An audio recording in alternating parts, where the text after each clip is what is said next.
Ok, bueno, entonces te voy a explicar ahora la parte del tema de columna de absorción, ¿no? Bueno, específicamente lo que es columna de absorción con platos.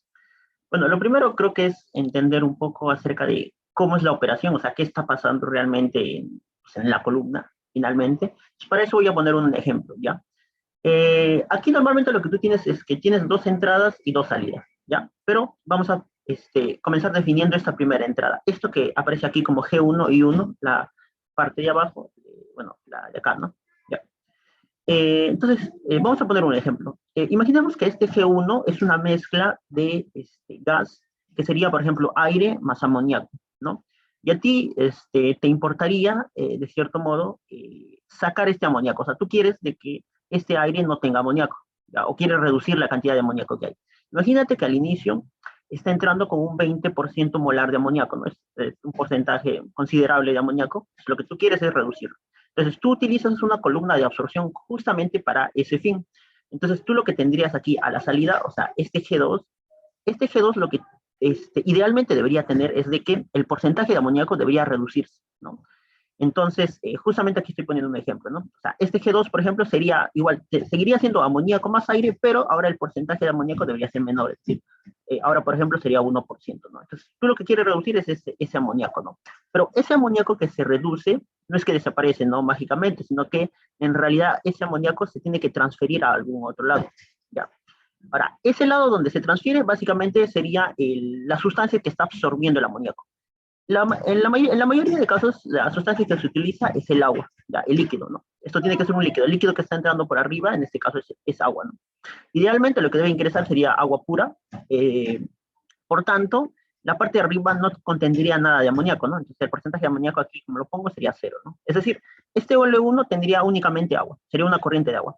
El agua, al ingresar, choca o interactúa con el gas que está entrando. Al chocar, ahí sucede la transferencia de masa. O sea, parte del amoníaco que está en el aire pasa a estar en el agua. Entonces, lo que uno esperaría a la salida, es decir, en L2, es de que parte de ese amoníaco se vaya con L2. Entonces, lo que tú esperarías es que justamente la salida de la corriente de agua ahora contenga un poco de amoníaco, ¿no? Aquí estoy poniendo de que pues, antes, al ingresar, tenía 0% de amoníaco y ahora tiene 10% de amoníaco. Entonces, esa es la idea de la absorción, ¿no? Eso es finalmente lo que nosotros estamos buscando. Entonces, dentro pues, de los problemas, lo que normalmente a nosotros nos van a pedir es calcular estos valores, ¿no? Es decir, el L, el X1, el X2, normalmente a veces nos dan simplemente esta y por ejemplo. Entonces, a partir de eso tenemos que hacer los cálculos para hallar, ¿no? Todo lo demás, ¿no? Ahora, finalmente debemos recordar de que este G1, este G2, este L1, L2, son todos flujos molares, ¿no? O sea, en las operaciones debemos trabajarlo como flujos molares, es decir, sus unidades serían en kilomol por hora. Y estos I1, I2 y X1, X2, lo que representan finalmente son la fracción molar en este caso sería, del ejemplo sería amoníaco, ¿no? Sería la fracción molar que hay en la fase gaseosa, es decir, en todo este G1, ¿cuánto sería el porcentaje de amoníaco? Este I2 representaría cuánto porcentaje hay, ¿ya? Entonces, aquí lo que yo he puesto estos porcentajes, pues representaría, ¿no? O sea, este I1, por ejemplo, sería esto de acá, ¿no? El 20%. I2 sería el 1%. Ahora, tenemos el X1 y el X2, ¿no? El X2 también representaría la fracción, pero dentro del líquido, ¿no? Es decir, en esta corriente. X1, en este caso, como no está entrando nada, pues X1 sería 0, ¿no? ¿Ya? Y ahora tendríamos el X2, ¿no? El X2 sería el 10%, ¿no? O sea, sería 0.2, perdón, 0.1, y este sería X2, ¿no? Ya, entonces, es importante, o sea, que recuerdes este ejemplo, o sea, el L1, porque en función de eso todo se hace un poco más fácil. Ya. Entonces, ahora voy a ir, espero que se haya entendido un poco esa parte, pero igual con los ejemplos también se va a entender. Ya. Entonces, ahora lo que vamos es al balance de materia, ¿no? Al balance de masa. Hay varios balances aquí que pues, se pueden utilizar. Está el balance global, pues que es de lo que entra igual a lo que sale, L1, G1, la suma es igual a lo que sale, ¿no? Y luego también están los balances específicamente para aquellos componentes que no interactúan. Por ejemplo, este B que aparece acá, B estaría representado por lo que acompaña al amoníaco, o sea, la sustancia de interés en la fase gaseosa, ¿ya? Que en este caso sería, aire, ¿no? Es decir, aquí yo lo que estoy haciendo es el balance de aire. Si te das cuenta, este G1 representa la cantidad total.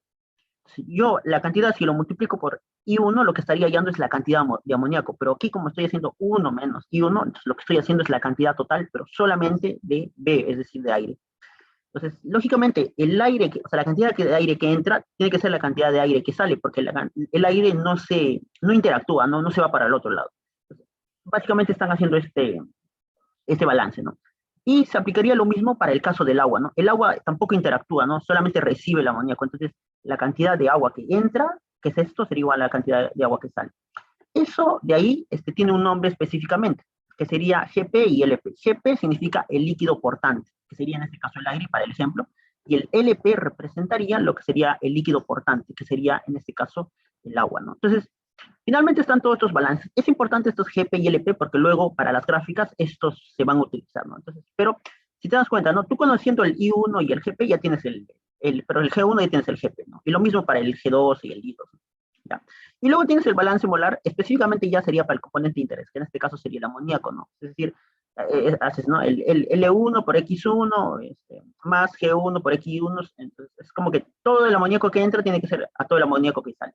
Finalmente, esa es la ley de acá, ¿no? Ya, o sea, pero son varias ecuaciones, pero finalmente tú tienes que usarlas, dependiendo más o menos qué es lo que te piden, ¿no? Si tú ves que te están pidiendo L1, entonces ya, por acá quizá esta ecuación voy a usar. Si me piden G, entonces ya esta voy a usar. Más o menos es la idea, así. Ya, igual en ejemplo, con las ecuaciones te va a ver más claro. Ya. Luego finalmente tenemos el porcentaje de absorción, así como la parte de destilación. Básicamente esto representaría de lo que está entrando, cuánto se está absorbiendo, en este caso de la sustancia de interés, que sería, por ejemplo, amoníaco, ¿no? Aquí está su fórmula, ¿no? Ya, bueno, eso simplemente es una expresión matemática para que tú lo saques, pero lo importante es de que aquí comienzan a aparecer lo de las relaciones molares. En el video anterior expliqué que es importante obtener los I mayúsculas y los X mayúsculas, ¿no? Estos, o sea, los X pequeños que serían la fracción y bueno, el I pequeño, tú lo puedes transformar sin ningún problema a X mayúscula, a I mayúscula, ¿no? Entonces, es importante estos en mayúsculas porque con eso puedes calcularlo directamente, ¿no? Si te das cuenta, ¿no? A veces no necesitas el L, el G, entonces esto es muy práctico. Ya, entonces eso es importante. Ya, igual en el ejemplo también ahí se va. Ok, entonces luego pasamos ya, esa es la parte como un poco más de la teoría de los balances, pero ahora ya entramos a la parte más importante, que es finalmente para que tú calcules la cantidad de platos. Bueno, lo que tú vas a tener inicialmente es esta ecuación, ¿no? Esta sería la ecuación de la recta de absorción, que en este caso representaría esta recta rojita, ¿ya? Esta sería la de absorción, la recta roja. Entonces lo que tú normalmente quieres es construir esta recta, ¿ya? Tú construyes esta recta y luego tienes esta recta azul, que era la recta de equilibrio que habíamos visto en el video anterior, cómo sacarla, que era básicamente la recta, esta de acá, ¿de acuerdo? No sé si se acuerdan. Bueno, esta recta es la que construyes. Entonces, si tú ya tienes estas dos rectas, pues el problema ya se acabó, porque ya ahí con eso puedes calcular la cantidad de etapas muy fácil. Entonces, el problema principal es construir esa recta, ¿ya? Entonces, ¿cómo vamos a construir esta recta con esta ecuación de acá? Pero incluso, recordemos que cualquier recta se puede construir con un punto y la pendiente, que en este caso, si nos fijamos, la pendiente sería esto, LP entre GP, por eso les decía que es importante esto de LP y GP. Y sabiendo un punto, pues lo podemos construir. O nos dicen también que podemos construirlo uniendo dos puntos, ¿no? ¿Y cuáles son esos dos puntos? Son estos de acá, ¿ya? Ahora, es importante recordar que estas gráficas están con X mayúscula e Y mayúscula, ¿no? Es decir, con las relaciones molares, y no con los X minúsculas, que serían las fracciones. ¿Ya? Eso es muy importante, porque si no ya, si lo hacen con los minúsculas estaría mal. Ya. Entonces, el primer punto que les digo de acá de la recta sería X1 y Y2. Pero si se dan cuenta, ese X1 y Y2, ¿de dónde vienen? De X1 chiquito y Y2 chiquito. O sea, el primer punto representa lo que está arriba, las composiciones de la entrada, o sea, por la parte superior, ¿no? Por eso es que aquí te dicen, el punto de abajo es el punto del tope, ¿no? O sea, la parte de arriba de la columna, ¿ya? Que sería X1 mayúscula y Y2 mayúscula. Y para el punto de arriba sería la parte inferior, te dicen, ¿ya? Entonces, tú sabiendo ya el X1 y el X2 y el I2 y el I1, ya puedes construir la recta, ¿no? Simplemente lo unirías y pa, listo, ahí se acabó. Pero normalmente, pues, a ti no te dan todos estos puntos, ¿no? Sino tú tienes que hallar uno o dos que están faltando, ¿ya? Pero si tú ya tienes los puntos, pues simplemente es construir la recta, unirla y ya tienes, ¿no? Y como les decía, había otra forma también, ¿no? Que es con la pendiente. La pendiente, recordemos que en este caso, la pendiente de esta recta, si se dan cuenta, nosotros armamos un triángulo rectángulo acá. La pendiente que sería esto, A entre B, ¿ya? Pero si se dan cuenta, A qué cosa es, A sería, mira, el punto I1 aquí está, y el punto I2 está acá, ¿no? Entonces, A sería I1 menos I2, lo que está acá, I1 menos I2, entre B. Y B, ¿qué cosa es? Es la diferencia de los puntos, ¿no? En X sería X2 Esto es X2, si se dan cuenta. Está en la altura X2 y esto es X1. Sería X2 menos X1. Es exactamente lo que está acá. ¿Ya? Entonces, simplemente eso sería la pendiente. Y esto sirve también para nosotros, si es que sabemos la pendiente, o sea, sabemos el LPGP, podemos calcular cualquiera de los puntos que nos están faltando. ¿Ya? Entonces, eso también es importante.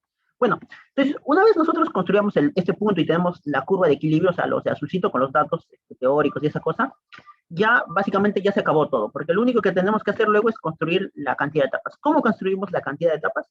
Es simple, simplemente agarramos el primer punto y lo vamos para la derecha y para arriba, ¿no? Es decir, acá, donde choca con el azul, para arriba, choca, arriba, choca, arriba. Bueno, aquí medio chueco, ¿ya? Y, y si se dan cuenta, aquí cada escalerita representaría un plato, ¿no? Es decir, aquí habría 1, 2, 3, 4, y si se dan cuenta acá, no llega como a completar el 5, ¿no? Pero mira, si ustedes lo completan, estaría más o menos como al 60% aproximadamente. Entonces, lo que normalmente se pone aquí es que tú puedes poner fracciones, es decir, dirías que la cantidad de platos ideales, bueno, recordar que esto de acá es cantidad de platos ideales, sería 1, 2, 3, 4, sería aproximadamente 4.6. Esa sería la cantidad de platos ideales, ¿no? Pero normalmente lo que a ti te piden es la cantidad de platos reales. ¿Cómo calculamos los platos reales? Simple. Simplemente lo que tendríamos que hacer es esta parte. La cantidad de platos reales sería la cantidad de platos ideales, que sería este n, es decir, que tendría 4.6 entre la eficiencia. Y la eficiencia es un dato que nos dan. Normalmente nos dicen que la eficiencia es del 20%, 30, 50, 80%, lo que sea. Imaginemos que la eficiencia aquí es del 0.8%, entonces simplemente lo que nosotros tendríamos que calcular es la cantidad de platos reales, ¿no? Esta cantidad de platos reales, pues, si lo calculamos sería 4.6, 0.8. Bueno, era 5.57, entonces esto tendríamos que redondearlo a 6. Entonces lo que yo diría es que la cantidad de platos reales serían 6. Entonces simplemente con eso, ¿no? Y bueno, y con eso yo ya tendría la cantidad de platos reales, que es una de las cosas que también me piden. Ahora, lo último, simplemente, ya para acabar con esta parte, están estos de acá, ¿no? Lo que pasa es que en algunos problemas, lo que nos dicen a nosotros es de que te dan una cantidad mínima de líquido que va a entrar por la parte de arriba. Esa cantidad mínima de líquido normalmente es un dato que tú tienes que relacionarlo con un valor que se llama el factor de operación. Este factor de operación simplemente es un número que te van a dar, ¿no? Básicamente te van a dar un porcentaje, te van a decir que el exceso es del 30% o algo así, ¿no? Cuando te dicen eso, finalmente significa que F sería 1.3, ¿no? Si te dicen que el exceso es el 50%, F sería 1.5 y así, ¿no? Entonces, ¿cómo se relaciona F con la cantidad de líquido mínimo portante? Es con esta relación de acá. Simplemente sería que el LP, recordemos que el LP es del real, o sea, de acá, de la recta real, ¿ya? Sería igual al F, que en este caso 1.3, 1.5, lo que sea, multiplicado por LP mínimo, ¿no? Entonces, ahora la cuestión aquí está, normalmente, calcular qué cosa, este LP mínimo. ¿Cómo calculamos este LP mínimo? Simplemente se hace algo muy parecido como la recta real. Nosotros partimos de este punto S de acá, normal, pero lo que debemos hacer ahora es hacerlo chocar a la misma altura de I. O sea, esto, mira, esto está a una altura I, ¿ya? Entonces lo que debemos hacer es como proyectarlo acá, a la derecha. Entonces, donde choca con la parte azul, entonces ahí sería el punto, ¿no? Este punto IM que le están poniendo. Entonces, esta recta aquí, uno de estos dos puntos, representaría la recta de L, del LP mínimo, ¿ya? Que sería, y justamente esa recta del LP mínimo tiene una pendiente, ¿no? Que sería el LP mínimo entre GP, ¿ya? Que incluso está acá como expresión, ¿no? ¿Ya? Entonces nosotros, por ejemplo, sabiendo ya alguno de estos datos, imagina que sabiendo ya la altura ya podemos saber el punto, ¿no? Porque lo que tendríamos que hacerlo es chocar con la recta de la curva de equilibrio, y con la curva de equilibrio, como tenemos los datos, entonces podríamos saber más o menos cuál es el valor de acá de este X2M. Sabiendo esto, ya sabemos LP, sabiendo LP, podemos saber luego, sabiendo LP mínimo, podemos saber LP, y con LP ya podemos calcular la recta, y con eso ya se acabó prácticamente todo el problema, ¿no? Entonces, espero que hasta ahí se haya entendido un poco, pero igual si no se ha entendido totalmente, voy a aquí explicar el ejemplo para que quede, bueno, más claro en todo caso, ¿no? Ya. Entonces, ¿qué nos dicen acá? En el ejemplo nos dicen que se tiene una corriente gaseosa con contenido de 20% molar de H2S, que sería un ácido, a 20 grados y a esta presión, 548 milímetros de mercurio. Nos dicen que entra a razón de 25 metros cúbicos y se inyectan una absorción isotérmica, ¿no? Bueno, además está decir que todas estas operaciones son columnas de absorción isotérmica. Ya, que opera flujo contracorriente, bueno, eso es lo de siempre, a fin de absorber, o sea, lo que se quiere absorber es este H2S, en platos con 50% de eficiencia media, eso es lo que decía, ¿no? El porcentaje de eficiencia les dan. El flujo de líquido deberá inyectarse en un 30% de exceso. Esto de exceso se están refiriendo al F, ¿no? Al F que habíamos visto.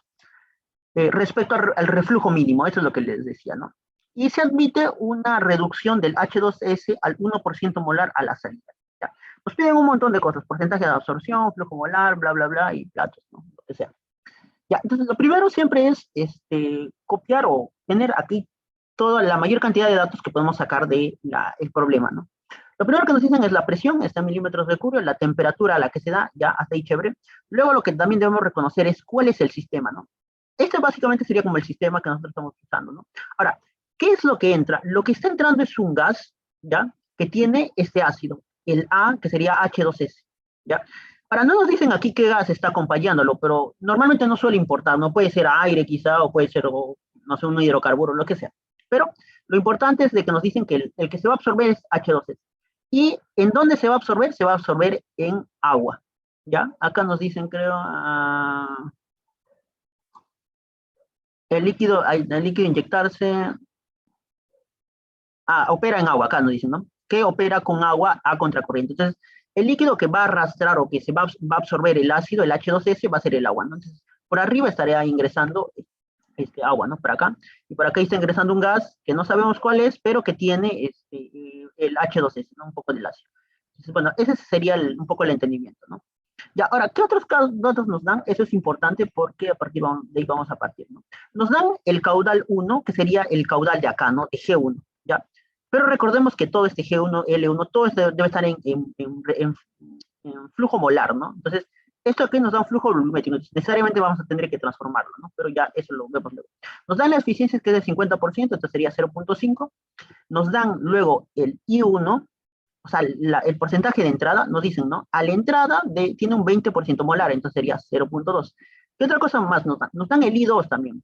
¿Por qué? Porque nos dicen que aquí, a la final, se admite una reducción, porque recuerden que la operación, lo que nosotros buscamos es que se reduzca el porcentaje en este caso, el ácido, ¿no? Entonces nos dicen que a la salida se admite un porcentaje de 1%. Aquí lo que nos están diciendo es de que la salida debe tener 1% molar, ¿ya? Entonces, en I2 sería 0.01, ¿no? Lo que está acá. Ahora, ¿qué otro dato sacamos, pues, que no dice directamente acá? Es el X1. El X1, debemos recordar, es el porcentaje en este caso, del ácido que hay en el agua.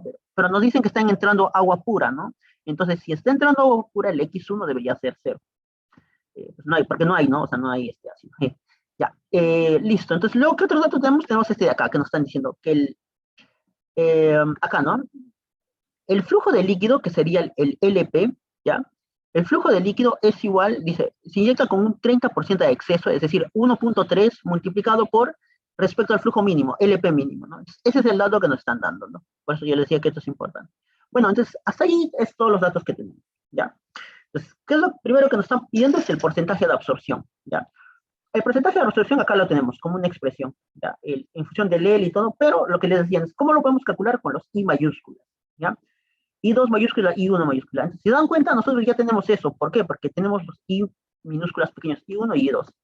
Entonces, el I1 mayúscula simplemente sería, debemos recordar que sería, ¿no? El I mayúscula es igual a el I pequeño, el I menos 1 menos I pequeño. ¿Ya? Y eso es lo que estoy haciendo acá. Finalmente sería el I pequeño entre 1 menos el I pequeño, ¿no? El I1. Me sale esto y el I2 lo mismo, exactamente. ¿No? Bueno, incluso también puedo calcular ya X1, ¿no? Que igual me va a servir, ¿no? Pero si esto es 0, esto es 0. ¿Ya? Entonces, tengo estos valores, entonces simplemente lo que haría, ya tengo I2 y I1 grande, entonces el porcentaje de absorción, ¿cómo lo calculo? Simplemente aplicando acá, ¿no? Reemplazando la fórmula, ¿no? 1 menos I2 entre I1 por 100%, bueno, sale 95.96% de absorción, ¿ya? Entonces ya tenemos la primera parte así, al toque nada más, ¿ya? Luego tenemos la parte B que nos piden, dicen, el flujo molar de entrada y salida del gas. Entonces, lo que nos están pidiendo el flujo molar de entrada y salida, a ver, buscamos qué cosa es eso. Nos están pidiendo esto. El G1 es el flujo molar de entrada y el G2 es el flujo molar de salida del gas, ¿no? Entonces, nos están pidiendo calcula G1 y G2. Nos están diciendo. Entonces, ¿cómo calculamos G1 y G2? Debemos recordar que, ¿cómo lo podemos hacer? Lo podríamos hacer con el balance, pero como G1, si se acuerdan, G1 es un gas, o sea, todo esto es una fase gaseosa. Eh, Siempre que tenemos un gas, para relacionar con flujo volumétrico o flujo molar, podemos utilizar la ecuación de gases ideales, ¿no? Que permite relacionar eso. ¿Por qué? Por la ecuación de gases ideales tenemos presión por flujo volumétrico es igual a flujo molar por R por T, ¿ya?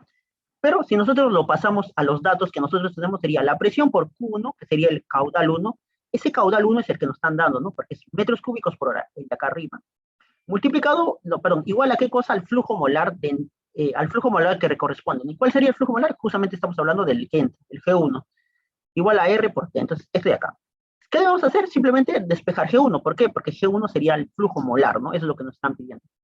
Entonces, despejamos acá P1, P por Q1 entre RT, y pues aquí simplemente despejamos. ¿Por qué? Porque ya tenemos todos los datos, ¿no? Si se dan cuenta aquí, P ya lo tenemos acá. Ahora, este P lo estoy transformando lo estoy pasando a atmósferas, ¿ya? Que sería aquí entre 760 milímetros de mercurio, o sea, lo estoy pasando a atmósferas. A esto lo estoy multiplicando por el Q1, que sería el caudal en metros cúbicos por hora, y el R en este caso corresponde a 0.082, me parece, multiplicado por la temperatura en Kelvin, ¿no? Que sería el 20 grados más 273. Reemplazo esto y ya me sale el valor de G1, ¿no? Que sería el flujo molar que está entrando, ¿ya? Ahora, lo que yo también estoy haciendo aquí aparte es calcular el valor de GP, ¿ya? ¿Por qué GP? Porque eso luego me va a servir. Para GP, ¿de dónde sale? Lo sacamos de acá, ¿no? De esta ecuación que te habíamos visto en el balance. GP, ¿a qué cosa es igual? A G1 por 1 menos I, ¿no? Yo ya tengo I1, entonces simplemente lo que estoy haciendo es reemplazar, ¿no? Y G1 ya lo acabo de calcular, sería G1 por 1 menos el I pequeño 1, ¿no? Que sería el de acá, 0.2. Entonces yo ya calculé ese GP, ¿no? Bueno, esto no es lo que me piden G1, pero esto igual lo vamos a necesitar luego. Luego, me piden también el flujo molar de salida, entonces lo que me están pidiendo es G2. G2, ¿cómo lo calculo? Lo puedo calcular a través del balance de masa, ¿no? El balance de masa, ¿qué me dice? Que acá G1 con G2 se relacionan de esta forma, ¿no? Multiplicado 1 menos I1 y 1 menos I2. Entonces, simplemente lo que hago es acá despejar G2. G2 sería G1 por 1 menos I1 entre 1 menos I2. Simplemente lo que hago es reemplazar acá en la forma. Perdón, acá reemplazo, este sería G1 multiplicado por 1 menos I1, aquí está I1, aquí está I2, y lo reemplazo y ahí ya tengo G2. Estos serían los flujos de entrada y de salida que a mí me están pidiendo, ¿no? Flujos molares. Ya, entonces, hasta ahí sería esa parte, la parte del flujo molar de entrada y salida. Luego, ¿qué cosa me están pidiendo? Me piden el flujo molar mínimo del líquido portante a inyectarse, ¿ya? Entonces, ¿qué me están pidiendo? El flujo molar mínimo del líquido portante. Eso es el LP mínimo. Entonces, ahora, ¿cómo yo calculo el LP mínimo? El LP mínimo, pues lo que habíamos visto es de que se podía calcular como, o sea, más o menos con les decía, como con la recta y todo eso, ¿no? Pero también acá hay una expresión, ¿no? Que es la de acá, ¿no? Finalmente, que tiene que ver también con los puntos de la recta. Pero en función de estas relaciones molares, es decir, del I grande, el I pequeño y toda esa cosa, ¿ya? Entonces, lo primero entonces que nos debemos percatar acá es qué cosa. Que este LP mínimo va a ser GP, o sea, I1 lo tenemos, I2 lo tenemos, X1 también lo tenemos, o sea, X mayúscula 1. Lo que no tenemos es este X2M, ¿ya? Si tuviésemos ese X2M, el problema ya está resuelto, ¿no? Por decirlo así, ¿ya? Entonces lo que nosotros tenemos que hallar es ese X2M. ¿Cómo hallamos ese X2M? Si recordamos de esta parte, de la parte de teoría, para la parte de reflujo mínimo, ¿cómo se halla este X2M? Simplemente se halla proyectando el I1, ¿no? O sea, el I1 es la altura de la que debería tener esto, ¿no? Entonces, si vamos acá nuevamente a la tablita, acá, ¿no? O sea, para estos puntos, o sea, el primer punto, yo lo tengo, ¿sí o no? El primer punto sería X1, que sería 0, y I2, ¿no? I2 es, bueno, lo he copiado de acá arriba, nada más, I2, ¿no? I2 grande, ya, sería eso.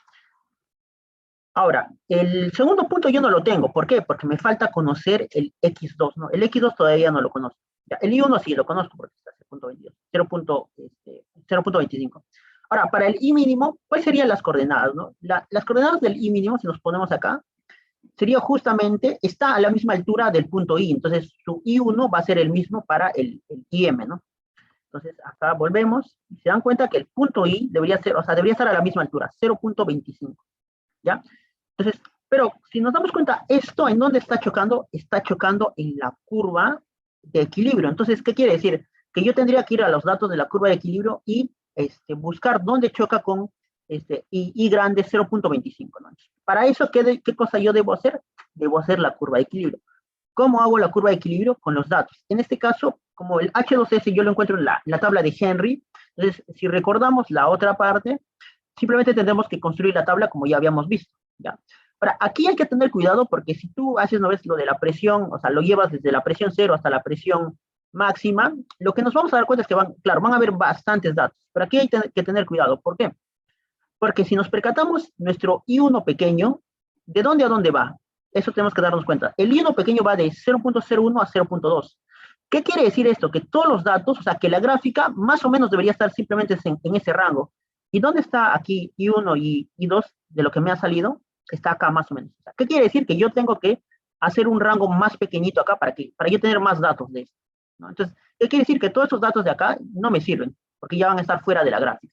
Si yo tengo que hacer una gráfica ahora, tendría que ir, bueno, en este caso de mi presión, yo iba hasta 0.015, ya, entonces yo lo he hecho así, ¿no? O sea, lo he ampliado, el rango lo he hecho más pequeñito para que vaya hasta 0.016. Entonces, ahora mi X, ahora sí, va de 0 hasta 0.02, más o menos, que era el valor que yo voy a tener, ¿no? Entonces, esta de acá, con esta ya puedo hacer la gráfica, ¿no?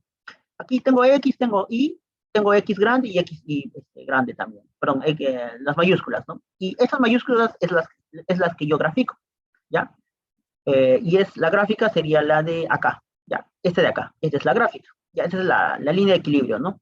Entonces, ahora lo que yo necesitaba hacer, como se recuerdan, es proyectar esta recta, ¿no? Para que choque acá, ¿ya?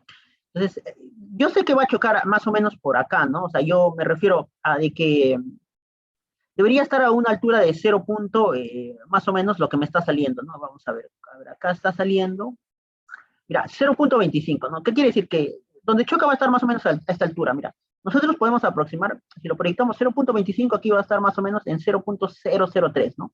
Pero debemos saber un dato más exacto, ¿no? Entonces, ¿cómo sabemos eso? Simplemente con esta parte de acá, mira. ¿Dónde en este rango está 0.025 para I? Está entre estos dos datos. ¿Ah? Entonces, ¿qué quiere decir? Que el X que yo estoy buscando, ese X2M, debería estar entre estos datos. Entonces, lo correcto sería hacer interpolación, y con la interpolación, pues, más o menos sale este valor de acá. ¿Ya? Yo lo pongo acá, 0.00, bueno, un 0 más, 29. Listo, ya tengo el valor. Bueno, creo que es pero 0, acá me falta un 9 más. Ya, ok, ahora sí. Ya, entonces, este de acá simplemente sería la interpolación, no es donde choca. Entonces, para cómo yo hago la recta simplemente lo hacemos bueno, en el Excel, y nos vamos a diseño de gráfico. Bueno, aquí está, ¿no? Seleccionar datos. Yo simplemente hago la recta, que sería este LMIN serie. Lo que yo estoy haciendo es, para esta primera parte, estoy cogiendo los datos de X y luego los datos de Y, ¿no? Que están acá. Y con esos dos ya la gráfica se va a hacer, ¿no? O simplemente también se puede hacer a mano, ¿no? O sea, pones el punto acá, tú sabes que debe chocar en este punto, entonces yo ya sé que este X debería estar más o menos 0.0, aquí sale 0.2219, ¿no? Entonces, ¿qué quiere decir? Con esto ya yo tengo este punto, ¿no? ¿Cuál es ese punto? Ese punto es el de acá, el que choca, ¿no? Es este X2M, ¿no? Que tenemos acá. Eso es lo que nos están pidiendo. Ahora, ¿para qué buscamos finalmente ese X2M y tanta cosa? Porque necesitamos esto, ¿no? Debemos recordar que lo que nosotros debemos calcular es esta pendiente, o sea, el LP mínimo, ¿ya? Como yo ya tengo el X2M, es decir, este dato, simplemente lo que haría es ahora reemplazar en esta fórmula de acá arriba, en la de acá. Simplemente reemplazo el GP, recuerden que justamente yo les había dicho que ya lo tenemos acá, este sería el GP, ahí, ya el GP, el X1 y 1, ya, entonces ya tenemos todo lo demás, simplemente sería reemplazar en la fórmula, ¿no? Entonces reemplazamos en la fórmula, aquí tenemos el LP mínimo, sería el GP por el I2, aquí está, ¿no? I1 menos I2, bueno, todo eso está acá arriba, I2 menos I1, menos el de acá, ¿no? El X2 mínimo menos el X1 que está acá, ¿no? Que es 0. Simplemente operamos eso y lo que sale es esto de acá, ¿ya? Ese sería el LP mínimo. Entonces, esa sería la respuesta que nos están pidiendo para esa parte, para la parte C, ¿ya? Entonces, espero que se haya entendido. En este caso se hace de esta forma. Ya. Ya. Luego nos piden ese es el flujo molar mínimo. Nos piden el flujo volumétrico de agua, ¿no? Entonces, ¿cuál es el flujo volumétrico de agua? Estaría relacionado con L1, ¿no? Con L1, debemos recordar eso, ¿no? ¿Ya? Porque no en todos los casos. En este caso vamos a ver que el LP va a ser muy parecido, pero tenemos que tener cuidado, ¿no? Ya. Entonces, lo que debo recordar es de que también nos dan para este flujo volumétrico, que es el real, por decirlo así, nos dan una relación, que es lo que hemos escrito arriba, ¿no? Que el LP, o sea, el flujo real de agua, debe ser 1.3 el LP mínimo, ¿no? Como ya calculamos el LP mínimo, simplemente sería multiplicar 1.3 por ese valor. Entonces sale esto de acá, 626, ¿ya? Kilomol. Ese sería el LP, pero nosotros necesitamos calcular el L1. Si se dan cuenta acá, el L1 sería 1 menos X1, pero X1 es 0, entonces aquí el L1 es igual al L2, ¿ya? Que la mayoría de casos es así, pero no siempre, ¿no? O sea, por eso igual es mejor reemplazar en las fórmulas. Entonces simplemente aquí lo que hago es despejar L1, y acá, ¿no? L1 sería LP entre 1 menos X1, entonces aquí estoy calculando L1, ese sería L1, ¿ya? Pero este sería el flujo molar, ¿ya? Pero a mí lo que me están pidiendo es el caudal, entonces yo simplemente es transformar este flujo molar a flujo volumétrico. ¿Cómo lo transformo? Tendría que multiplicar L1 por la masa molecular del agua, dividido entre su densidad. Y la densidad le he puesto 1 kilogramo por litro. Entonces, si hacemos eso, sería esto por su masa molecular del agua sería 18.02 entre 1, y eso me da el caudal, que sería en litros por hora, ¿no? Que sería esta de acá. Esto sí es lo que me están pidiendo, ¿no? El caudal de L1, ¿ya? O flujo volumétrico también, lo mismo. Ya, entonces, ahora, ¿qué más tenemos? Tenemos finalmente que nos piden el número de platos ideales requeridos, ¿no? El número de platos ideales, entonces lo que les decía es, ¿cómo yo hallo el número de platos ideales? Yo tengo que hacer la gráfica de la recta, ¿no? Esta recta que yo hice es el mínimo, ¿no? Pero yo tengo que hacer ahora el real, que sería este de acá, ¿no? O sea, este de acá, que es menos rojito, que está en esta parte, ¿ya? ¿Cómo construimos eso? Con los puntos que nos dan. Debemos recordar, aquí está, el primer punto y el segundo punto es esto, ¿no? Nosotros antes habíamos calcular el X2 mínimo, pero ahora lo que necesitamos calcular es el X2 real. ¿Cómo calculamos ese X2 real? Con la expresión de acá, con esta expresión, la que estoy poniendo acá, esta de acá. Si nos damos cuenta, nosotros ya tenemos todos los datos, ¿no? Tenemos LP, tenemos GP, tenemos I1, siempre lo hemos tenido, I2 también lo hemos tenido, X1 sabemos que es 0, y entonces simplemente, ¿qué hacemos? Despejamos X2. Es como simplemente la pendiente, ¿no? Pero aquí ya, simplemente con la ecuación es un poco más fácil de verlo, ¿no? Entonces simplemente despejamos, aquí está X2, bueno, este ya despejando todo, si lo despejan les va a quedar así, y si lo reemplazan, el X2 les va a dar 0.00023, ¿ya?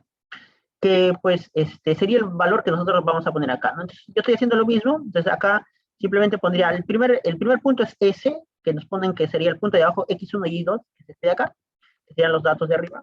Y ahora necesitamos poner X2, ¿no? X2 yo ya he calculado que es 0.00023, entonces lo pongo acá, y el I1 es 0.25, ¿no? Lo de arriba. Entonces, con eso ya debería construirse la gráfica, ¿no? Y ahora, ¿cómo he construido lo de plomito, que sería la gráfica real? Lo mismo, ¿no? Nos vamos a diseño de gráfico, a seleccionar datos, aquí estaría, ¿no? Es este de acá, vamos a modificar, si nos damos cuenta, los X serían estos dos X, y los Y serían esos dos Y, ¿no? De los puntos. Entonces, simplemente ahí ya me construye la recta. Entonces, con esto yo ya tengo la recta de absorción y la curva de equilibrio. Entonces, con esto ya se acabó el problema, porque ahora yo voy a simplemente, ¿qué necesito hacer? Es construir la cantidad de platos teóricos o ideales, ¿no? La cantidad de platos ideales. ¿Cómo lo hago? Pues aquí lo voy a hacer más o menos una aproximación, ¿ya? Pero simplemente sería, ¿no? Acá partimos de este punto, lo proyectamos con la recta. Sería acá. 1, 2, 3, 4, 5, y más o menos acá, ¿no? O sea, no, 5 puntos y tantos, como decía. Aquí puede valerse decimales, ¿no? Aquí más o menos me queda, o sea, más o menos aquí, en lo que yo he construido sería pues, 0.3 por ahí, ¿no? Entonces yo lo que diría sería 1, 2, 3, 4, 5. Entonces, la cantidad de platos teóricos sería 5.3, o cantidad de platos ideales, 5.3, ¿no? ¿Ya? Pero, o sea, para que quede igual que el ejemplo, voy a poner acá del libro para que vean cuánto le sale, ¿no? Es esto de acá. Ya, ahora sí. Aquí, en este ejemplo, aquí.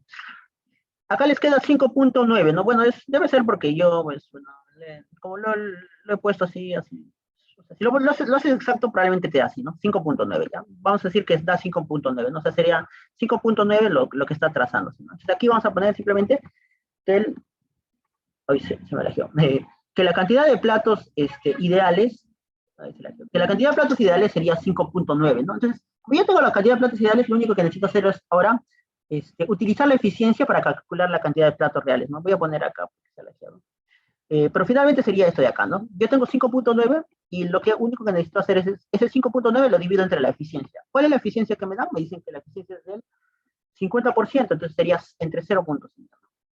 entre 0.5 y esto específicamente les da exactamente 12. Entonces la cantidad de platos reales sería 12. Y pues con eso ya, listo, se acabó el problema, ¿no? Entonces, esa sería básicamente la idea. Igual aquí lo pongo, ¿no? 5.9 sería los platos ideales, ¿ya? Y los platos reales sería simplemente 5.9 entre la eficiencia, que es la de acá arriba, lo voy a poner 0.5, y ya me da 2. 11, mira, 11.8 en realidad, ¿da? Pero debemos recordar que esto debemos aproximarlo al próximo entero, ¿no? Quiere decir que esto debería ser 12 platos reales. Ya. Entonces, con eso ya tenemos, digamos, todas las respuestas ahí, así que espero que se haya entendido, y si no, con fe. Ya, listo.